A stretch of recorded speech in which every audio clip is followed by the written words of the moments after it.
Hello and welcome to another episode of Clicker Heroes Mobile.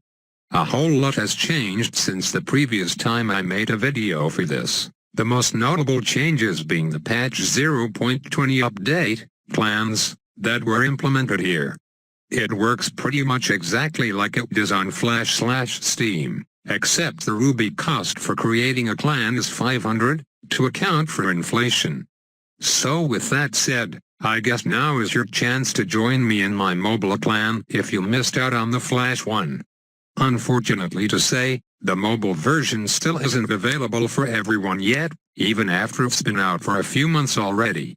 I believe it's still only accessible for those living in Canada, so if that's the case for you then feel free to join my clan, Titled 1, in letters. Capital O-N-E. Since the game isn't globally available yet, I suspect it will take quite a while to fill up all 10 spots, and it's quite likely that some random person who hasn't seen this video will end up joining because of that, with the Find a Random Clan button. So if you're watching this, be sure to join while quantities last. Now that that's out of the way, let's go a bit more in depth about how exactly raids work, since I only briefly went over that last video. Starting from the very bottom. Your first clan raid will be against the level 1 immortal, which has 1000 HP, and every subsequent level will have its HP doubled, so you can bet it gets tough really fast. Then you have this thing called immortal damage, which is essentially how much damage you do to the immortal bosses per tap. This is a fixed amount that varies based on how many hero souls you have collected from killing primal bosses since joining the clan.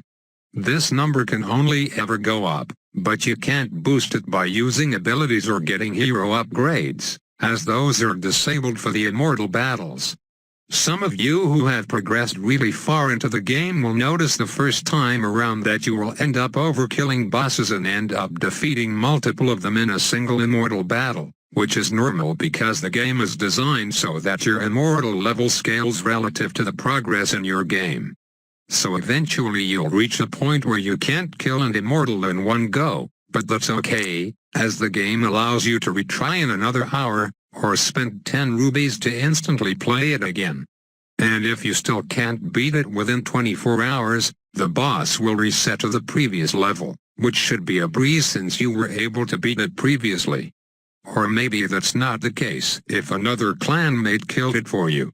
Speaking of which, they can be really helpful once you're unable to beat it on your own, as everybody's battles count towards taking down the immortal. It helps if they have progressed further into the game than you two, as it's likely they'll have a much higher immortal click damage. That's part of the reason why I asked for highest zone evers of at least 1500 for the Flash version, so that nobody feels completely useless when they have one click damage against an 8 billion HP boss. Haha. Even then, there's still quite a difference between someone who can barely scratch level 1500 and someone who can get through level 3000 with ease. I won't have any level requirements for mobile however, considering I'm still only at level 140 myself. This concludes my commentary. Remember to join my clan if you please. Likes are appreciated. The more I see, the more I'm inclined to make future Clicker Heroes videos. Well, sort of. Have a crazy day.